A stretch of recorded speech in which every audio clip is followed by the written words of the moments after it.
চরমোনাই হুজুর কথাও কম বলে না, কিন্তু চরমোনাই গ্রেফতার হয় না, গ্রেফতার হয় মামুনুল হক।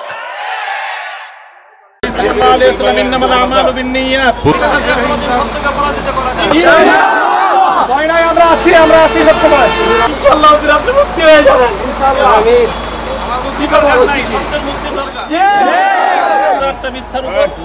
এখন সবাইকে বাধ্য করা হয়েছে শিক্ষা দিয়ে বুখারী শরীফের কিতাব শুরু হয়েছে। আমরা বুখারী শরীফ পড়বা এই নিয়ম এবং এই বড় বড় হুজুর, আল্লামা সাঈদী চাইতে বড় হুজুর, তারা ওয়াজ করে বেড়াচ্ছে, কিন্তু আল্লামা সাঈদী জেলে। আমির হামজা চাইতে বড় হুজুররা ওয়াজ করে বেড়াচ্ছে, আমির হামজা জেলে। আচ্ছা বলুন তো, আমির হামজা হুজুর বড় না চরমোনাই হুজুর বড়? চরমোনাই হুজুর নিঃসন্দেহে বড়। চরমোনাই হুজুর কথাও কম বলে না, কিন্তু চরমোনাই গ্রেফতার হয় না, গ্রেফতার হয় মামুনুল হক।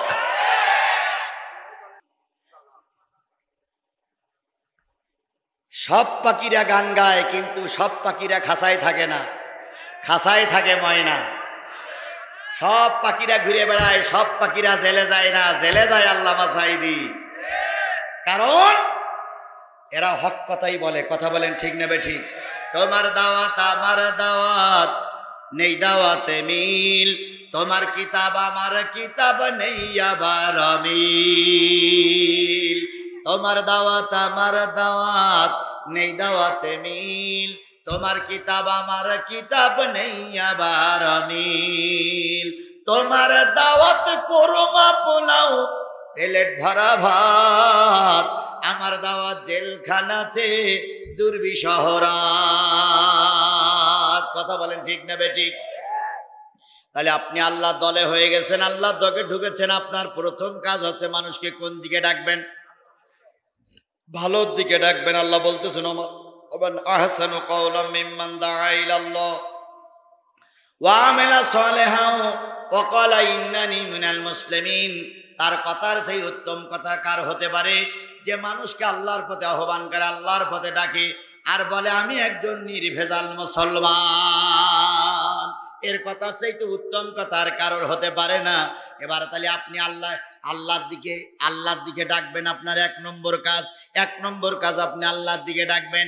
এই কাজ তারাই করতে পারবে, এই কাজ তারাই করতে পারবে যারা ইমামুন আদিল, ন্যায় বিচারক বাদশাহ, ন্যায় বিচারক শাসক ছাড়া চোর ডাকাতে বিচার করতে পারবেন।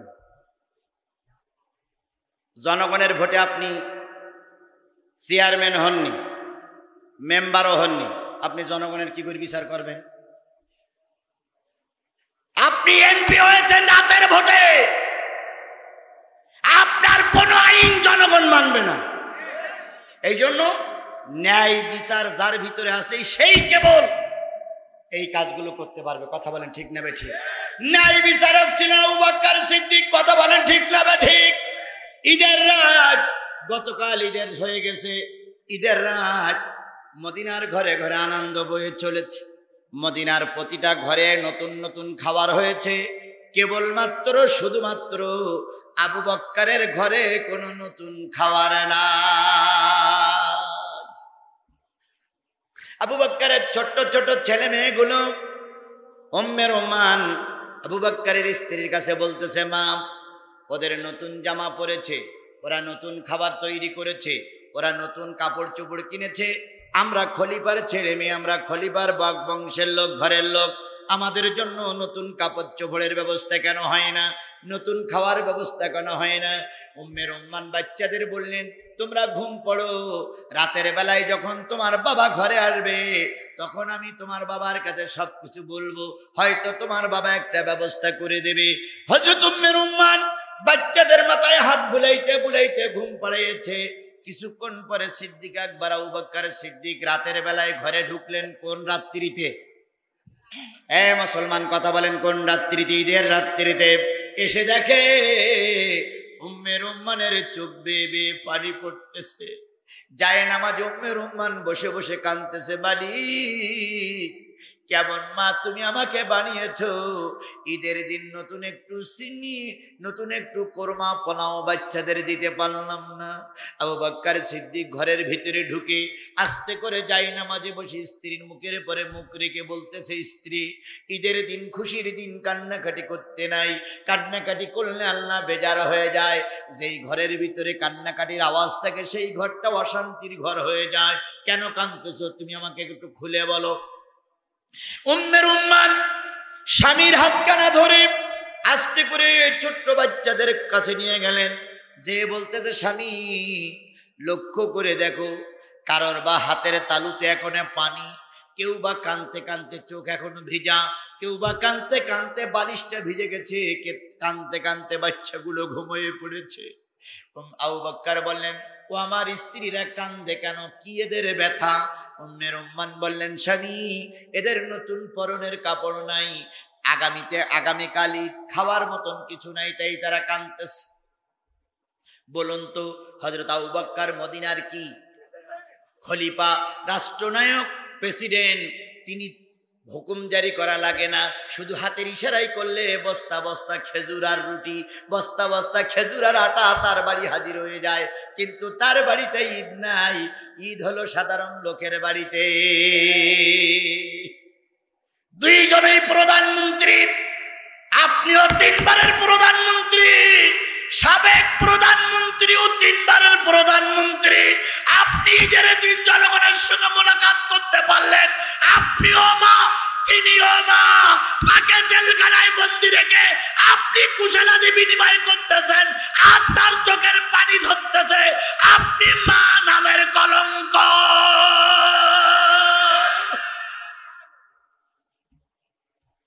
আপনিও মন্ত্রী, আপনিও এমপি, আল্লামা সাঈদীও এমপি ছিল, কথা বলেন ঠিক না বেঠিক? আপনি এলাকায় এসে মানুষের খেদমত করতেছেন, পয়সা দিচ্ছেন, পক্ষান্তরে আল্লামা সাঈদী জেলখানায় এক কান রুটির জন্য অপেক্ষা করতেছে। একটু মুরগির কি বলে, মুরগি একটা রান দেবে আর হালকা দুটো ভাত দেবে আর একটা পানির পট, ছোট্ট একটা পানির পট এরকম বিশেষ তারিখে ঈদের দিন দেওয়া হয়, আমি ভিতরে যেয়ে দেখেছি এরকম একটা পানির পট দেয়, একটা মুরগির রান দেয়, অথবা কুরবানির দিন একটা গরুর রান দেয় আর এক প্লেট ভাত দেয়। ঈদের জন্য সকলকে লাইনে দাঁড়ায় থাকা লাগে। বিশ্ববরেণ্য আলেম, লক্ষ লক্ষ মানুষ যাকে দেখার জন্য পাগল হতো, সেই লোকটি একটা গোষ্ঠীর জন্য অপেক্ষা করতেছে। আর তুমি এমপি হয়ে কোটি কোটি টাকার মালিক হয়ে বাজারু গাড়িতে ঘুরতেছ, আলেমদের বন্দি করে রেখে তুমি আনন্দ করতেছ। তুমি এমপি নামের কলঙ্ক। ইসলামের শত্রুরা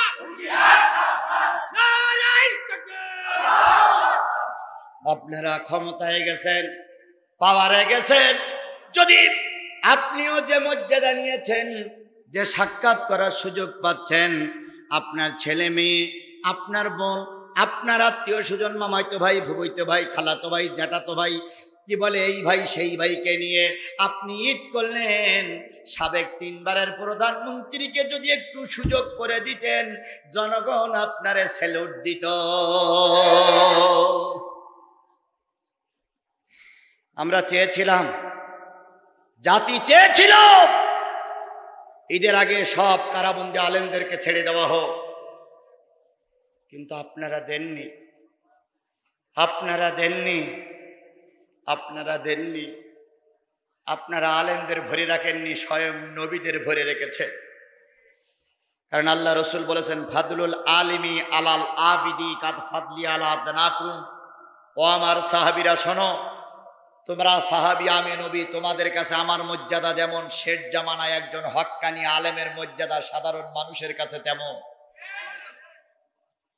যেই ব্যক্তি 50টা বছর দিনের দাওয়াত দিয়ে 50 বিঘে জমির মালিক হতে পারিনি, যেই ব্যক্তি 50টা বছর কোরআনের দাওয়াত দিয়ে বিভিন্ন জেলায় বাড়ি করতে পারেনি, যেই ব্যক্তি বিদেশের টাকাগুলো এনে দেশের মানুষের পিছনে ব্যয় করেছেন, তার চাইতে ভালো মানুষ আপনি কোথায় খুঁজতেছেন? সেই লোকটি আজকে জেলখানায় কি অবস্থায় আছে, ঈদের দিন তার পরিবারের সদস্যদেরও দেখা করতে দেওয়া হয়নি। এর চাইতে বড় নির্মম অত্যাচার আর পৃথিবীর মানুষ কখনো দেখিনি। কথা বলেন ঠিক নেবে ঠিক? সুতরাং যে জিনিসটা বোঝাতে চাচ্ছিলাম, তিনি হলেন খলিফা। নাম কি? আবু বকর সিদ্দিক। তার হাতে রয়েছে অনেক কিছু।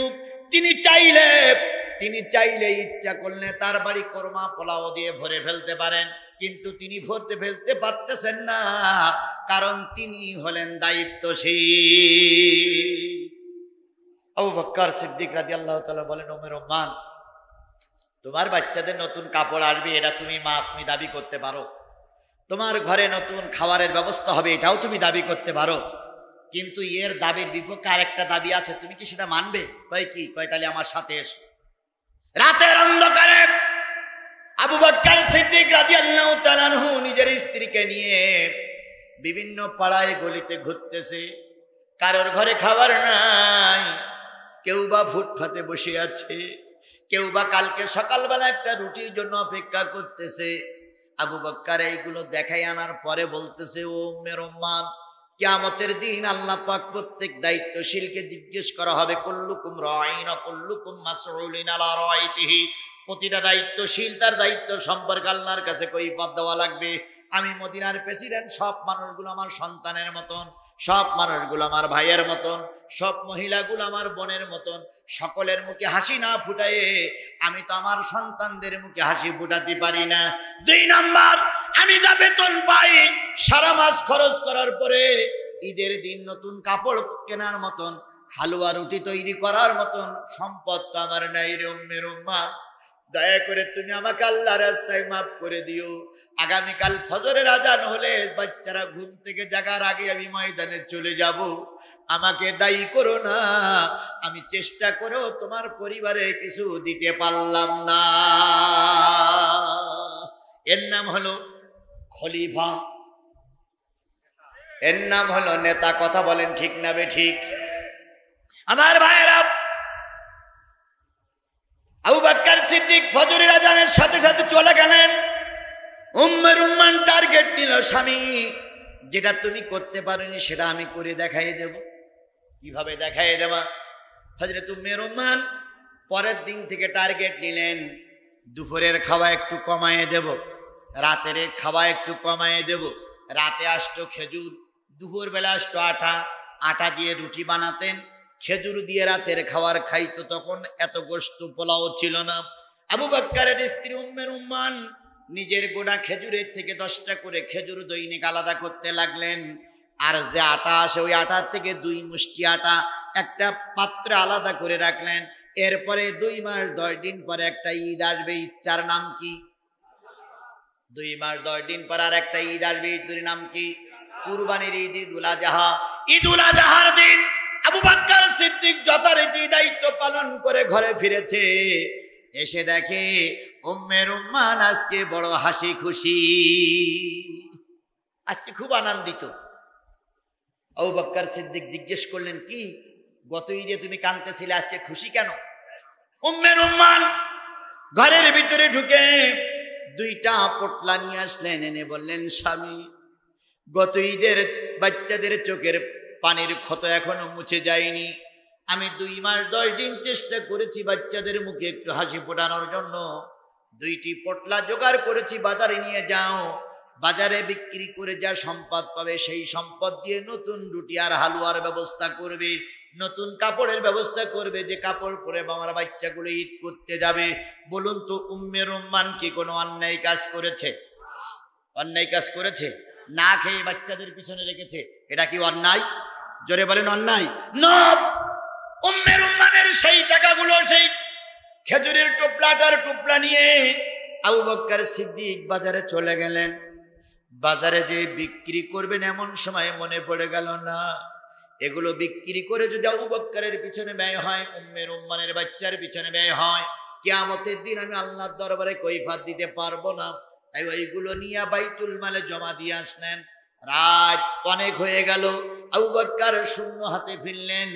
উম্মে রুম্মান বললেন, কই সেই কাপড়, কই সেই জামা, কই সেই হালুয়া, কই সেই রুটি আমার বাচ্চাদের জন্য? আবু বকর বলেন, উম্মে রুম্মান, ওগুলো বাইতুল মালে জমা দিয়ে এসেছি। কেন তুমি জমা দিলে? তুমি পারোনি, আমি পেরেছি, কেন আমারগুলো তুমি জমা দিলে? আবু বকর বলতেছে, উম্মে রুম্মান, শুধু জমা দেই নাই, বাইতুল মালের অর্থ মন্ত্রণালয়কে বলে এসেছি আগামী কাল থেকে আমার যখন খেজুর দেবে 10টা খেজুর উঠায় নেবে, যখন আটা দেবে 2 মুষ্টি আটা ওখান থেকে উঠায় নেবে। কারণ আমি 2 মাস 10 দিন চেষ্টা করে দেখেছি, খাদ্যের কোনো সংকট হয়নি, আমার পরিবারে কেউ না খেয়েছিল না। এই জন্য আমি বুঝেছি 10টা খেজুর কমলে আমার খাদ্যের অভাব হবে না, 2 মুষ্টি আটা কমাই নিলে আমার অভাব হবে না। এই জন্য আমি আরো কমাতে বলেছি। এই সমস্ত লোকগুলো মানুষকে ভালোর পথে আহ্বান করতে পারে। যারা চোর ডাকাত তারা ভালো কথা মানুষের কাছে বলতে, আরো জোরে বলেন, মানুষের কাছে বলতে। আরে বাবা, হক কথা বলতে পারে সেই যে হকের পক্ষেই থাকে, আর হকের পক্ষে যারা থাকে না তাদের মুখ দিয়ে হকের দাওয়াত দেওয়া মানায় না।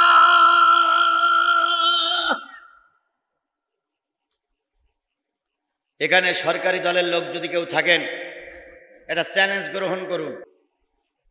যে নির্বাচনে আপনারা সরকার গঠন করেছেন, সেই নির্বাচনে আপনি এই এলাকার এমপি হয়েছিলেন। এবার এই এলাকায় এই লোকগুলো এখানে সর্বদলীয় লোক আছে না নাই?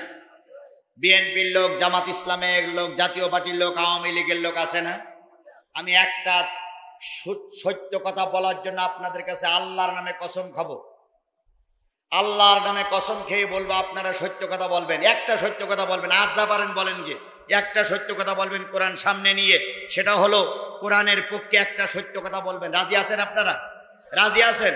সেটা হলো 2018 সালের যে ভোট হয়েছিল, ওই ভোটে কারা কারা ভোট দিয়েছিলেন? একটু হাত তোলেন তো, কারা কারা ভোট দিয়েছিলেন? আমি কোরআন শরীফ শপথ করে বলতেছি, ওই নির্বাচনে আমিও ভোট দিতে পারিনি। আপনারাও তো একমত, তাহলে আপনারা এত ভোটে ক্ষমতায় গেলেন কি করে? আপনারা এত ভোটে ক্ষমতায় গেলেন কি করে, যেখানে 99% লোক ভোট দিতে পারেনি, সেখানে আপনারা কি করে বলেন যে 98% ভোট পেয়ে আমরা ক্ষমতায় গেছি? তাহলে বোঝা গেল জাতির সবচেয়ে বড় মিথ্যুক আপনারা। আপনারা শয়তানও আপনাদের কাছে হারি বেড়ে গেছে। আর এই কথাগুলো বললে কিছু লোক আর চোখে তাকায় আর কয়, হুজুর রাজনীতি হয়ে যাচ্ছে। আছে না নাই? আছে না নাই? আছে না নাই?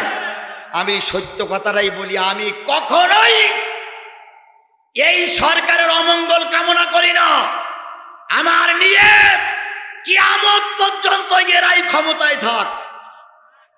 তবে আমার দাবি হলো হকের পক্ষে থাকুন, সত্যের কথা সত্যের পক্ষে থাকুন। আলেম ওলামাদেরকে বন্দী করে রাখবেন না, মসজিদ মাদ্রাসাগুলো বন্ধ করে দিবেন না, কোরআনের মাহফিলগুলো বন্ধ করে দেবেন না। হকের পক্ষে জনগণের ম্যান্ডেট দিয়ে পাওয়ারে যান, আমরা আপনাদেরকে স্যালুট জানাবো। কিন্তু এই কথাগুলো বললেই আমাদের কি হয়?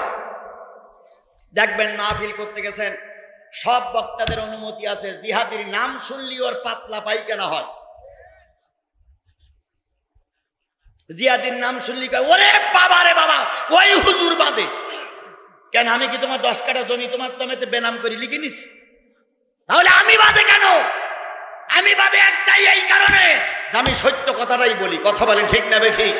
সত্য কথা বললে কিছু লোক বেজার হবেই, হতেই পারে, এটা হওয়াই স্বাভাবিক। কথা বলেন ঠিক না বেঠিক? এই জন্য হকের পক্ষে দাওয়াত তারাই দিতে পারে যারা মানুষের পক্ষে, যারা মানুষের পক্ষে সত্য কথা তারাই বলতে পারে, যারা নিজেরাই হক, যারা নিজেরাই সঠিক। নিজেরা সঠিক না হলে সঠিকের পক্ষে দাওয়াত দেওয়া যায় না।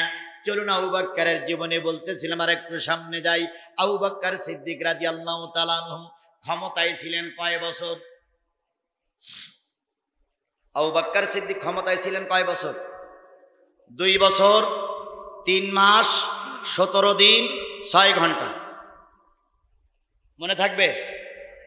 2 বছর 3 মাস 17 দিন 6 ঘন্টা আবু বকর সিদ্দিক ক্ষমতায় ছিলেন, পাওয়ারে ছিলেন। এই আবু বকর 1 বছর ক্ষমতা পার হয়ে গেছে। 1 বছরের মাথায় আবু বকর সিদ্দিক রাদিয়াল্লাহু তাআলা আনহু খেয়াল করলেন, আবু বকর সিদ্দিক রাদিয়াল্লাহু তাআলা আনহু খেয়াল করলেন, মা দেশের কিছু মানুষ না খেয়ে আছে, দেশের কিছু মানুষ না খেয়ে থাকে।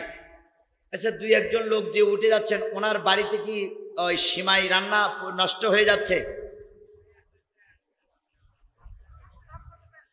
না না, আমি তো সময় দিয়েছি 12টার আগেই মোনাজাত হবে আজকে। যেহেতু আমি ওই দিক থেকে উঠেছি 9:85, তাহলে আরো 10 মিনিট আগে ছেড়ে দেব। আর আমার হাতে আছে আর মাত্র 20 মিনিট সময়। 20টা মিনিট সময় বসা যাবে না। আমি তো আল্লাহ রসুলের পক্ষে দল করতে গেলে কয়টা জিনিস লাগবে সেইটা বলার পরে দলের কর্মীদের ব্যাখ্যা করতেছি। আপনি কর্মী হতে গেলে কি লাগবে, তার ভিতরে 1 নম্বর, আপনি দলের কর্মী হতে গেলে মানুষকে কোন পথে ডাকবেন। এখনো 2টো শর্ত বাকি আছে। এই 2টো শর্ত মেনে নেওয়ার পরে আপনি জান্নাতি হবেন। সেই 2টো শর্ত আপনি শুনে যাবেন না, আমি বলে দেবো ইনশাল্লাহ। মেহেরবানি করে যারা উঠেছেন পেশাব করার নামে তারা চলে আসুন। আর মাত্র 20-25 মিনিট, 20টা মিনিট সময় এখানে বসতেই হবে। আল্লাহ আপনাকে আমাকে কবুল করুক, সকলে বলুন আমিন। আমার ভাইয়েরা, 1 বছর ক্ষমতা শেষ।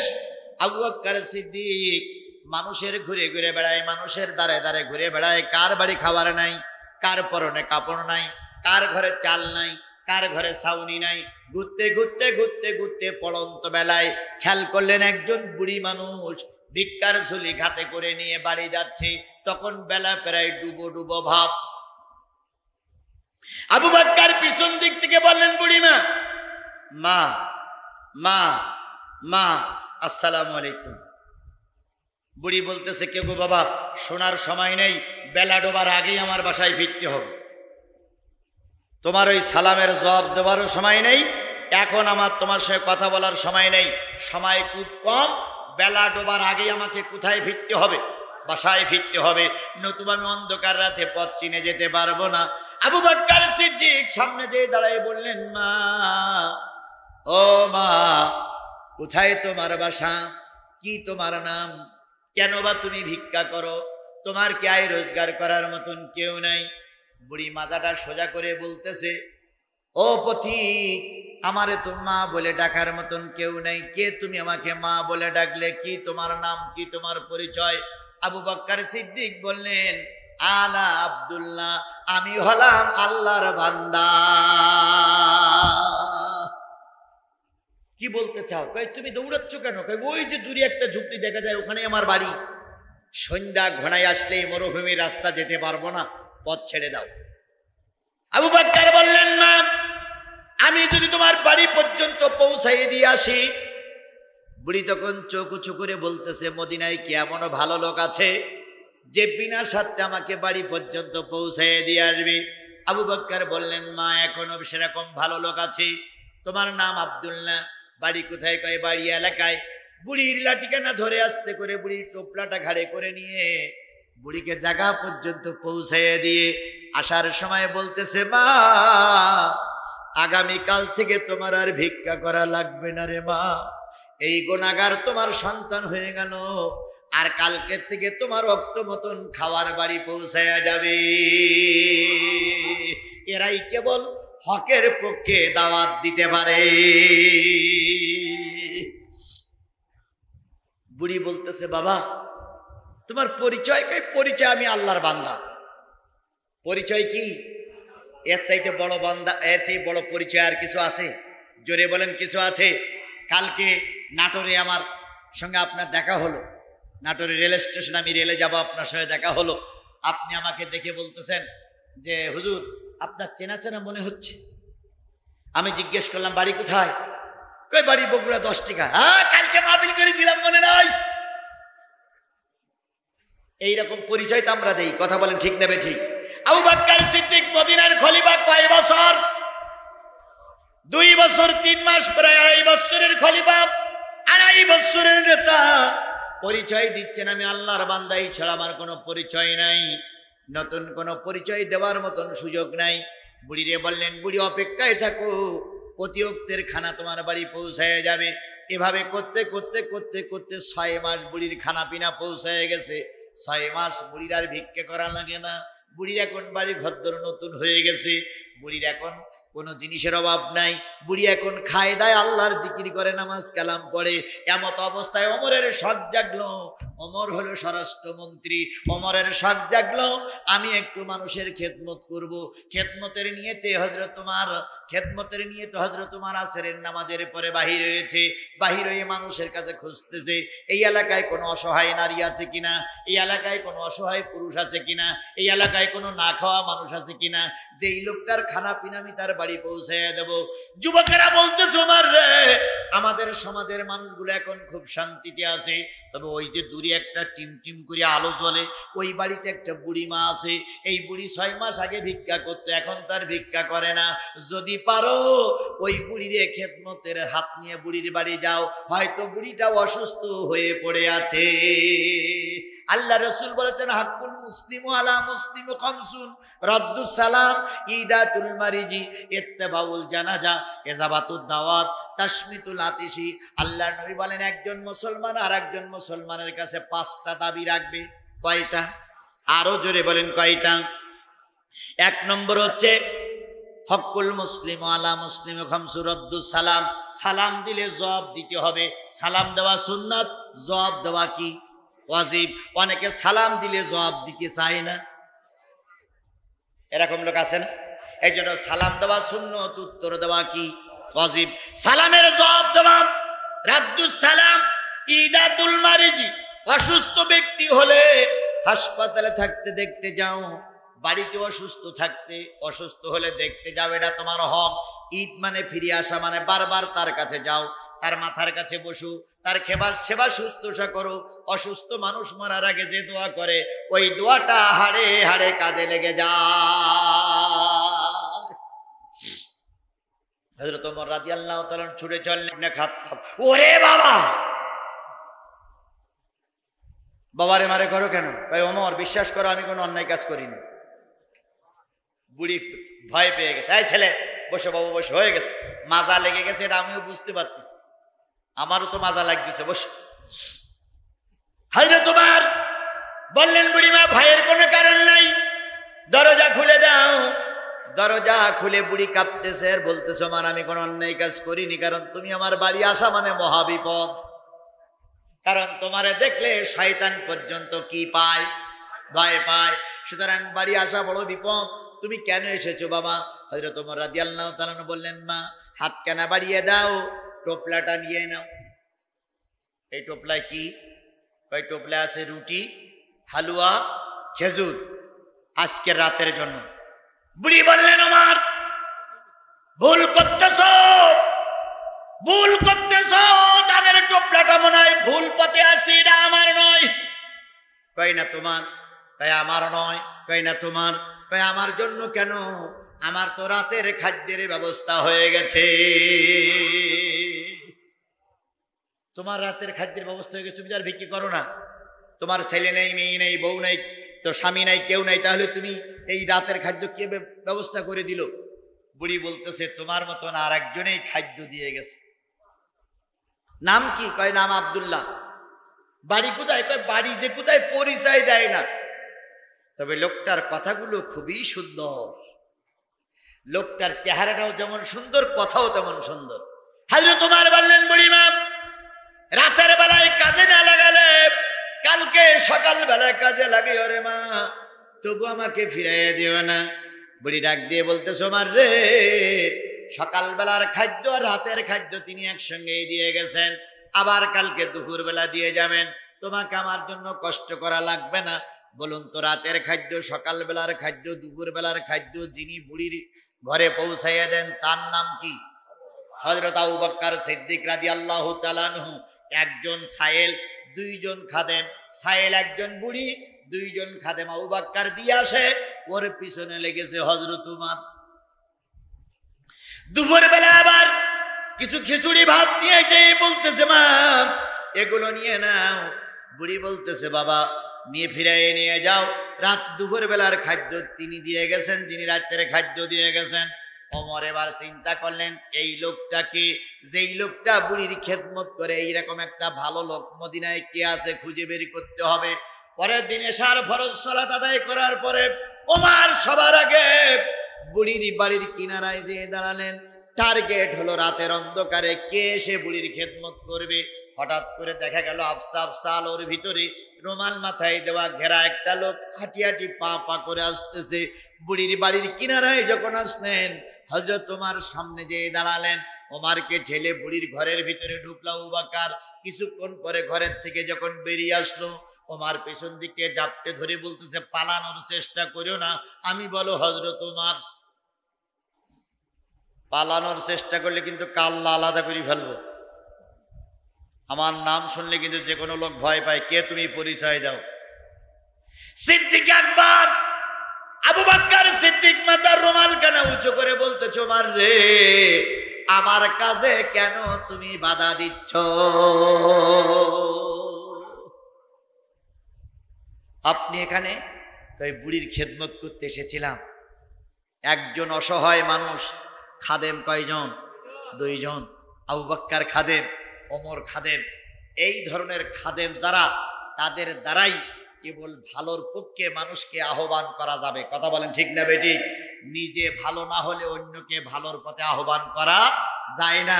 নিজে নামাজি না হয়ে অন্যকে নামাজে দাওয়াত দিলে হয় না। এই জন্য ভালোর পথে আহ্বান করতে গেলে যে জিনিসটা লাগবে সেটা হলো নিজের চরিত্র ভালো হওয়া লাগবে। আল্লাহ পাক বলতেছে, তুমি যদি আল্লাহর দলের লোক হও তাহলে তোমার 1 নম্বর কাজ মানুষকে কোন দিকে ডাকবা? ভালোর দিকে ডাকবা। 2 নম্বর ওয়ায়ানহাউনা ইয়ামুরুনা বিল মারুফ, সৎ কাজের আদেশ করবে। ওয়ায়ানহাউনা আনিল মুনকার, অসৎ কাজের নিষেধ করবে। এবার ইয়ামুরুনা বিল মারুফ ওয়ায়ানহাউনা আনিল মুনকার, সৎ কাজের আদেশ করবে, অসৎ কাজের নিষেধ করবে, ভালোর পক্ষে আহ্বান জানিবে। আর সৎ কাজের আদেশ করবে, অসৎ কাজের নিষেধ করবে। অসৎ কাজের নিষেধ করলে এখন মহাবিপদ। কথা বলেন ঠিক না বেঠিক? এখন দেখেন আলেমে আলেমের ভিতরে দ্বন্দ্ব।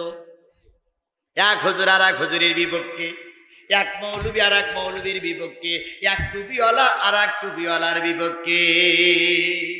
আচ্ছা বলুন তো, এখানে যারা আছেন মুসলমান, সবাই মুসলমান না?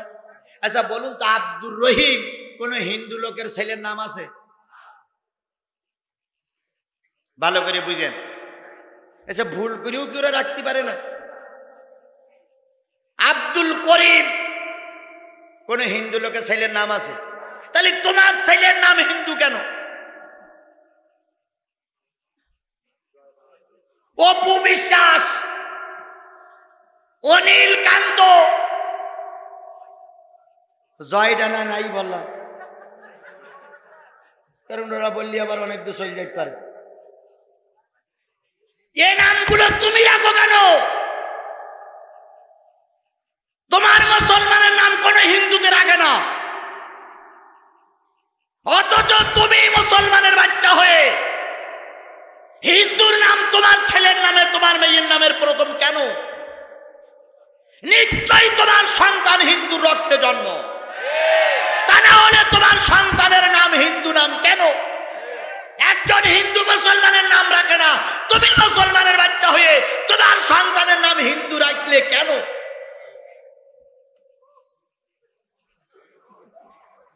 কোরস কি জারজ আল্লাহ ভালো জানে।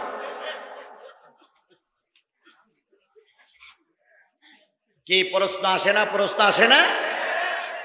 পৃথিবীর কোন লোকের নাম হিন্দু নাম মুসলমানের নাম পার্থক্য করার জন্য মোহাম্মদ আর শ্রী রাখা হয়।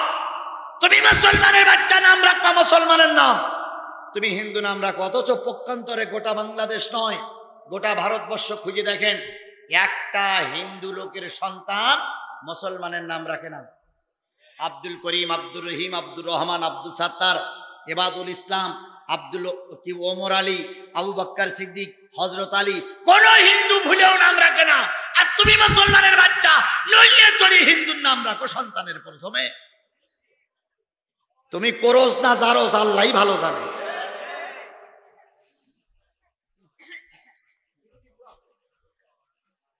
বুঝলেতে বুঝো, না বুঝলে কচু। যতই যাই করেন এ জাতিরই বোঝানো যায় না, কথা বলেন ঠিক না বে ঠিক? এ জাতি শুধু উল্টোটাই বোঝে। ঘরে আগুন লেগেছে, দোলনায় একটা বাচ্চা দোল খাচ্ছে, পিছন দিক থেকে আগুন জ্বলতেছে। এক মৌলবি যাচ্ছিল রাস্তা দিয়ে, মৌলবি চিন্তা করছে তো দোলনায় দুলতেছে ছোট বাচ্চা, আগুন তো ধরে গেছে, এখনই তো পুড়িয়ে মারা যাবে। এখন এই হুজুর যেয়ে প্রথম যেয়ে আগুন জ্বলতেছে তো পা ধরে টান দিছে। তো যেটা দোলনায় ছিল সে বলতে পা ধরে টানে কেড়ে, পা ধরে টানে কেড়ে। তো হুজুর বলছে এই মৌলবি, এই মৌলবির বাচ্চা তুই আমার পা ধরে টানার কেড়ে। তো মৌলবি বলছে তোর পিছনে তো আগুন ধরে গেছে, তুই তো এখনই মারা যাবি। তখন ও দোলনায় বসে বলছে মরি আমি মারবো, তোর কি? এই মৌলবীর বাচ্চা মরি আমি মারবো, তোর গাজালা করতেছ কেন? হুজুর তখন বলছে গাজালা করতে না, তো আগুন ধরে মরেই গেলি তুই। তখন এই দোলনায় থেকে লাথি মেরে হুজুরে বলছে বেরো। কিছুক্ষণ পর আগুন ধরে পুড়িয়ে মারা গেছে। তারপরে হুজুর সহ্য করতে পারিনি, কথা বলেন ঠিক না বে ঠিক? এ জাতের জাত এখানেও আছে, এ জাতের জাত এই মজলিসেও আছে। আমরা আপনাকে জাহান্নামে দেখতে চাই না। আপনার পিঠে আগুন ধরেছে, ওই আগুনে পুড়িয়ে মরুন এটা আমরা চাই না।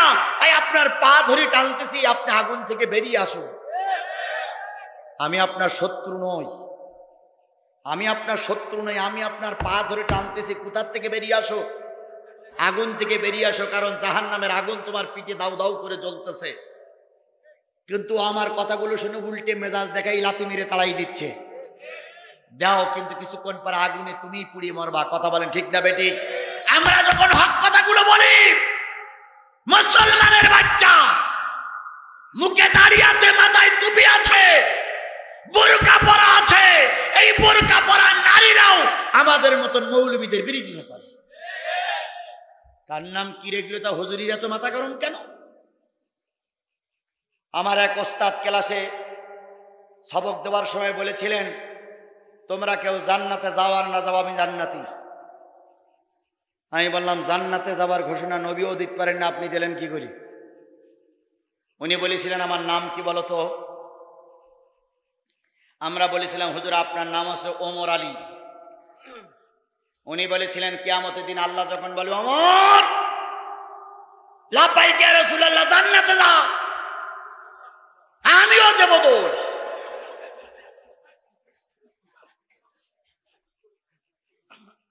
তখন বলতেছি হুজুর ওই ওমর আর সেই এই ওমরকে আপনি এক? ওরা এক হোক আর না হোক, নাম তো এক। ওনার যুক্তিটা আমার মাথায় খেটেছে, কথা বলেন ঠিক না বে ঠিক? আমাদের প্রথম দেখবেন ব্রিটিশ পিরিয়ডে কি বলে ডিএস এসে যে সমস্ত রেকর্ডগুলো আছে তার নামের প্রথম দেওয়া আছে কি সিরি।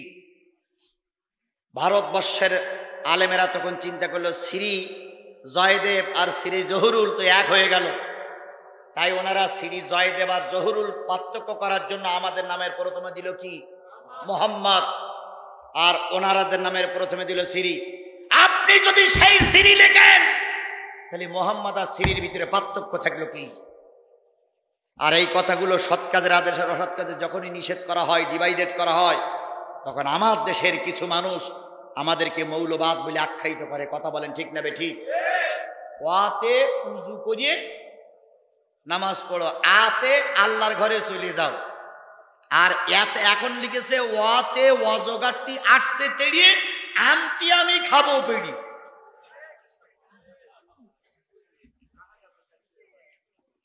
ওয়াতে ওয়াজগারটি আসছে তেড়িয়ে আতে আমটি আমি, তার মানে পরের জিনিস কিভাবে খাওয়া যায় তাই এখন বাচ্চাদের শিক্ষা দেওয়া হচ্ছে। আর এই কথাগুলো শিখাচ্ছে আমাদের শিক্ষা মন্ত্রণালয়ের লোকেরা, কথা বলেন ঠিক না বেঠিক? আর এই কথাগুলো যখন জাতির সামনে আমরা তুলে ধরি তখন ওনারাই আমাদেরকে বলে এরা হলো বাংলাদেশের মৌলবাদ। সেই জন্য আপনি যদি আল্লাহর দলের লোক হন, আপনাকে সৎ কাজের আদেশ করতে হবে, অসৎ কাজের নিষেধ করা লাগবে, কথা বলেন ঠিক না বেঠিক? অউলাইকা হুমুল মুফলিহুন, এই কাজগুলো যারা করবে তারা সব সফল কাম, তারা সবাই পাস। আল্লাহ রসুল বলেছেন এই কাজ করতে পারবে কয় শ্রেণীর মানুষ? 7 শ্রেণীর মানুষ। তার ভিতরে 1 নম্বর হচ্ছে ইমামুন আদিলুন। 2 নম্বর অসাব্বুন নাসা ফি ইবাদাতিল্লাহি তাআলা, ওই যুবক যেই যুবক যৌবনে ইবাদত করে। ও যুবকেরা, অনেক জায়গায় মাহফিল হয়, তোমাদের কথা বলার সময় হয় না। ভালো করে বোঝো যুবকেরা, আমার মাহফিলে বুড়ো মানুষ তেমন আসে না। কিছু কিছু আসে কিন্তু কম আসে। কেন? একটাই মাত্র বুড়ো মানুষেরা জানে জিহাদির মাহফিল হয় ফাটাফাটি। বাবা তুই যা, আমি দোয়া করি, নতুবা যদি দই মারতে হয় আমি বুড়ো মানুষ দই মারতে পারবো না, তবে যাবার সময় আমার লাঠি কানা নিয়ে যা। এই জন্য আমার মাহফিলে বেশিরভাগ আসে যুবক। আর রসুল যখন দাওয়াতি কাজ করেছিলেন বেশিরভাগ ছিল যুবক। ও যুবক, তোমাদের জন্য আমার একটা নসিহাত, কোরআনের নসিহাত শোনো। যেই যুবক যৌবনে ইবাদত করে ওই যুবক হয় দিনের দায়ী আল্লাহ। তোমরা শুধু কোরআনের রস শুনলে চলবে না, মসজিদগুলো তোমরাই ভরে ফেলবে, ধর্মের কাজ তোমরাই করবে। কারণ তোমরা যখন ভালো হবে এ সমাজ ভালো হয়ে যাবে। শহীদ রুহানির রক্ত এখনো বগুড়ার মাটিতে শুকাই যায়নি। কথা বলেন ঠিক না ঠিক? বগুড়ার যুবকেরা শোনো, শহীদ রুহানির রক্ত আমি দেখেছি, শহীদ রুহানির মায়ের কান্না আমি দেখেছি, শহীদ রুহানির বাবার সঙ্গে একসঙ্গে খানা খেয়েছি, একসঙ্গে শপথ দিয়েছি। শহীদ রুহানির রক্তের সঙ্গে যদি জিহাদির রক্ত দিতে হয় তবুও বগুড়ার মাটি থেকে ইসলাম দূরে সরে যেতে দেব না।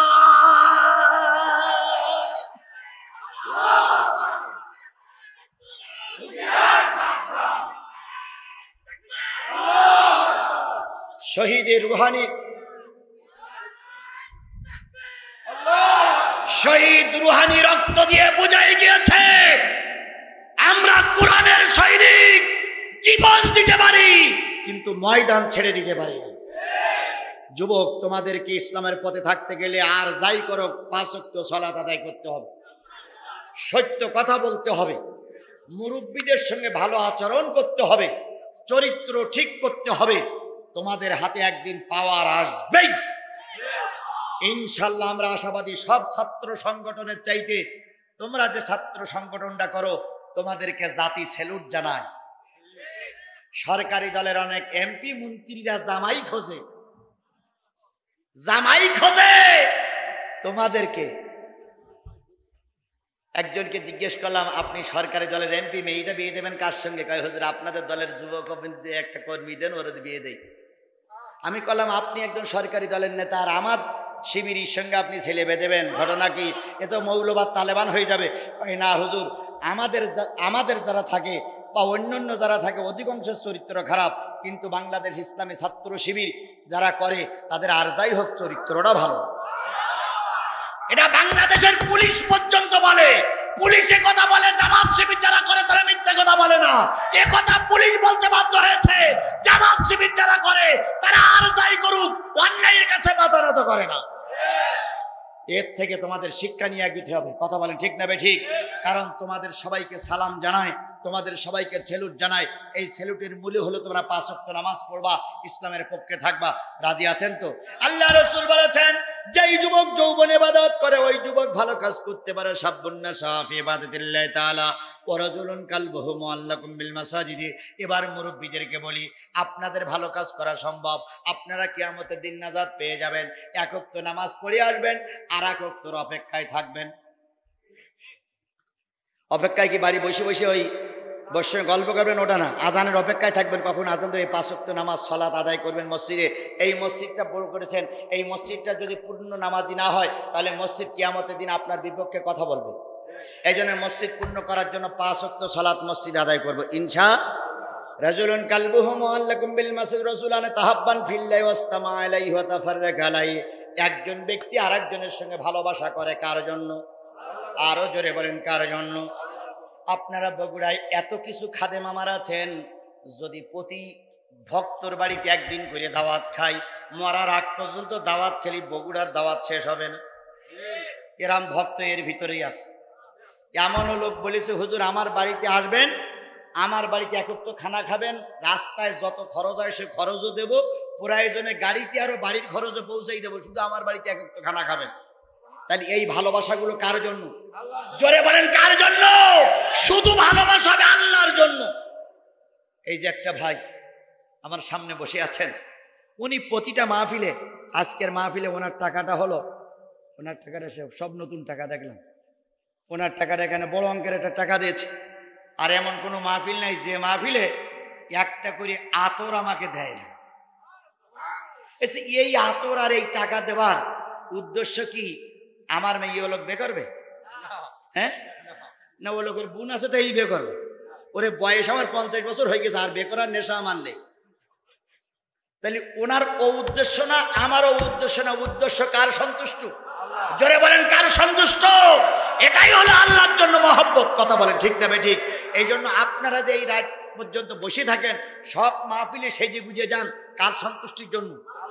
আল্লাহ রসুল বলেছেন, একজন আর একজনের সঙ্গে যদি মহব্বত করে, ভালোবাসা করে, সম্পর্ক তৈরি করে আল্লাহর সন্তুষ্টির জন্য, তাহলে দুইজনেই জান্নাতি। এই জন্য আপনার আমার মহব্বত হবে কার সন্তুষ্টির জন্য? রব্বি মিন কুল্লে জামবেও ওয়াতুবু ইলাইহি লা হাওলা ওয়ালা কুওয়াতা ইল্লা বিল্লাহিল আলিয়্যিল আযীম। আল্লাহুম্মা আমিন। ربنا ظلمنا أنفسنا وإن لم تغفر لنا وترحمنا لنكونن من الخاسرين. ربنا آتنا في الدنيا حسنة وفي الآخرة حسنة وقنا عذاب النار وقنا عذاب القبر وقنا عذاب الحشر وقنا عذاب الميزان وقنا عذاب القنصرات. اللهم رب ارحمهما كما ربياني صغيرا وقل رب ارحمهما كما ربياني صغيرا. মহিয়ান গরিয়ান সর্বশক্তিমান আল্লাহ, তুমি তোমার কুদরতি নয়নে এই বিশাল কাফেলার দিকে একবার তাকাও। রব্বুল আলামিন, ঈদের পরের দিন আনন্দ আত্মহারা হয়ে মানুষগুলো যখন ছোটাছুটি করবে, ঠিক সেই সময় কর্তৃপক্ষ কোরআনের মাহফিলের ইন্তজাম করেছে। আর এই কোরআনের মাহফিলে তোমার পাগলেরা দিকে দিক থেকে ছুটে চলে এসেছে। আমি গুনাহগার সূরা আল ইমরানের একটি আয়াতের উপরে ভিত্তি করে, বুখারী শরীফের একটা হাদিসের উপরে ভিত্তি করে দীর্ঘ 2 ঘন্টা 10 মিনিট 15 মিনিট ধরে কথা বলেছি। কথা শেষ করে সবাইকে নিয়ে তোমার আলিশান দরবারে হাত তুলেছি। আল্লাহ, এই কোরআনের মাহফিলের ইন্তজাম যারা করলো, শোনার জন্য যারা আসলো, বলার জন্য আমরা যারা আসলাম, আর এই মসজিদকে টিকায় রাখার জন্য মসজিদের সার্বিক উন্নয়ন কল্পে যে বা যারা দান করেছে, সকলকে কিয়ামতের দিন জান্নাতের মেহমান হিসেবে কবুল করে নাও। গভীর রজনীতে হাত তুলেছি। আল্লাহ, কার মা নাই, কার বাবা নাই, কার দাদা নাই, কার দাদি নাই, কে কোন কবরে শুয়ে আছে, তুমি ছাড়া আর তারা ছাড়া কেউ জানে না। ও আমার রব, আমি মুসাফির, দীর্ঘ 400 কিলোমিটার রাস্তা অতিক্রম করে সকাল 10টায় বাসার থেকে বাইর হয়েছি। এখানে পৌঁছাতে রাত 8টা বেজে গেছে। দীর্ঘ সময় ধরে পথ অতিক্রম করে মুসাফির হালাতে, অন্য কোনো দাওয়াত করে আসি নাই। আল্লাহ, শুধুমাত্র তোমার দ্বীনের খাতিরে দীর্ঘ পথ অতিক্রম করেছি। রব্বুল আলামিন, মুসাফিরের দোয়া তুমি ফিরাইয়া দাও না। আমি মুসাফির, তোমার কাছে হাত তুলেছি। আল্লাহ, মেহেরবানি করে সকলের জন্য দোয়া করতেছি, সকলের দোয়াগুলো মেহেরবানি করে কবুল করে নাও। মা বাপ, দাদা দাদি, নানা নানি, আত্মীয় স্বজন, মাতৃকুলে পিতৃকুলে শ্বশুরকুলের মানুষগুলো যারা কবরে শুয়ে আছে, তাদের কবরগুলো তুমি জান্নাত দিয়ে ভরপুর করে দাও। রব্বুল আলামিন, কার বাবা বেঁচে আছে, কার মা বেঁচে আছে আমি জানি না। যাদের মা বাপ বেঁচে আছে, খেদমত করে তাদের জান্নাত কিনে নেওয়ার তৌফিক দিয়ে দাও। আমার জনম দুঃখিনী মা, ও আমার রব, আমার মতন একজন নাদান নালায়েক গুনাহগারকে যে মা পেটে ধারণ করেছিল, যে মা 10 মাস 10 দিন পেটে রাখলো, পায়খানা পেশাব পরিষ্কার করলো, ওই জনম দুঃখিনী মা আমার এখনো বেঁচে আছে। আজকে আসার সময় মা আমার হাত ধরে বলেছিল, বাসারে একটু দোয়া করিস, আল্লাহ যেন ইমানের সঙ্গে আমাকে উঠায় নেয়। ও আমার মালিক দোয়া করতেছে আমার মাকে তুমি ইমানের সঙ্গে দুনিয়ার থেকে বিদায় গ্রহণ করার তৌফিক দিয়ে দিও। মৃত্যু রোগ ছাড়া সকল প্রকার রোগ থেকে শাফেয়া জালা দান করে দাও রব্বুল আলামিন। বগুড়ার মানুষ কোরআন প্রেমিক, বগুড়ার মানুষ ইসলাম ওয়ালা, বগুড়ার মানুষ দিনদার, বগুড়ার মানুষ আলেম ওলামাদেরকে ভালোবাসে। বগুড়ায় এত ভালোবাসার মানুষ আমার আছে, যদি 10টা বছর এই এলাকায় থাকি একটা দিন হয়তো আমার রান্না করা লাগবে না। এই মানুষগুলো শুধুমাত্র তোমার জন্য, রসুলের জন্য, দিনের খাতিরে ভালোবাসে। রব্বুল আলামিন যদি তুমি আমার মতন গুনাহগারকে জান্নাত কবুল করো, আমি যেন এই মহব্বতের মানুষগুলোরে ভুলে না যায়। আর আমার এই প্রিয় ভাইগুলো যদি জান্নাতে যায়, আর ফেরেশতারা যদি কোমরে দড়ি বেঁধে আমাকে জাহান্নামে নিয়ে যায়, আমার এই প্রিয় ভাইদের সঙ্গে আমি যেন জান্নাতে যেতে পারি পরিবেশ তৈরি করে দাও। আজকের মাহফিলের সভাপতি, আজকের মাহফিলের প্রধান অতিথি, আজকের মাহফিলের উপদেষ্টা মণ্ডলী বিশেষ অতিথি, আজকের মাহফিলের সম্মানিত ভাই পরিচালক সহ যতগুলো মানুষ দান করেছে সকল দানের দাতার দানগুলো কবুল করে নাও। রাশিদিনের মা হাফেজ সাহেব রেখে দুনিয়ার থেকে বিদায় হয়ে গেছে। আল্লাহ, আমরা অনেক দোয়া করেছিলাম, চেষ্টা করেছিলাম, কিন্তু শেষ রক্ষা হয়নি, তুমি নিয়ে নিয়েছো। মেহেরবানি করে আল্লাহ তার মা, আল্লাহ আমাদের আরেক ভাই নিশিন্দারার আরেক ভাই তার মা সহ যত লোকের মা চলে গেছে সবাইকে আল্লাহ তুমি মাফ করে দাও। কাজী সাহেব পিছনে বসে বসে স্ত্রীর জন্য দোয়া করতেছে, আল্লাহ তুমি তার দোয়া কবুল করে নিয়ে তার স্ত্রীকে মাফ করে দাও। আল্লাহ আমার ভাই 500 টাকা দিয়ে মায়ের জন্য দোয়া চাইলেন, আল্লাহ তুমি তাকে কবুল করে নাও। আমার সামনে বসে আছে আমার প্রিয় ভাই, আমার মহব্বতের ভাই, অন্তরের ভাই, তিনি আমাকে খুশি করার জন্য, সন্তুষ্ট করার জন্য অনেক কিছু তিনি দিয়ে থাকেন। কথা বলেন, মেহেরবানি করে তার দানের বিনিময়ে, তার মহব্বতটার বিনিময়ে তার পরিবারের পরে রহমত নাজিল করে দাও। এভাবে করে যত লোক এখানে এসেছে সবাইকে সুস্থভাবে সুন্দর পরিবেশে বাড়ি ফিরে যাওয়ার তৌফিক দিয়ে দাও। আমার খেদমতের জন্য যারা কাজ করে তাদের পরে তুমি রহমত নাজিল করো। আল্লাহ, এলাকায় অনেকগুলো পরিচিত ভাই আছে যাদের সব নাম আমি বলতে পারবো না, দয়া করে সবাইকে তুমি কবুল এবং মঞ্জুর করে নাও। আল্লাহ, আমাদের দেশটার একটিবারের জন্য হলো কোরআনের দেশ বানায়া দাও। কোরআন দিয়ে আমাদের দেশ চলছে দেখার তৌফিক দিয়ে দাও। তোমার বন্ধুর খাতিরে, দোস্তের খাতিরে আমাদের সকলে দোয়া কবুল করে নাও। ঈদের রাত, ঈদের পরের দিনের রাত সবাইকে সুস্থভাবে বাড়ি ফিরে যাওয়ার তৌফিক দিয়ে দাও। সুবহান রাব্বিকা রাব্বিল ইজ্জাতি আম্মা ইয়াসিফুন ওয়া সালামুন আলাল মুরসালিন ওয়ালহামদুলিল্লাহি রাব্বিল আলামিন।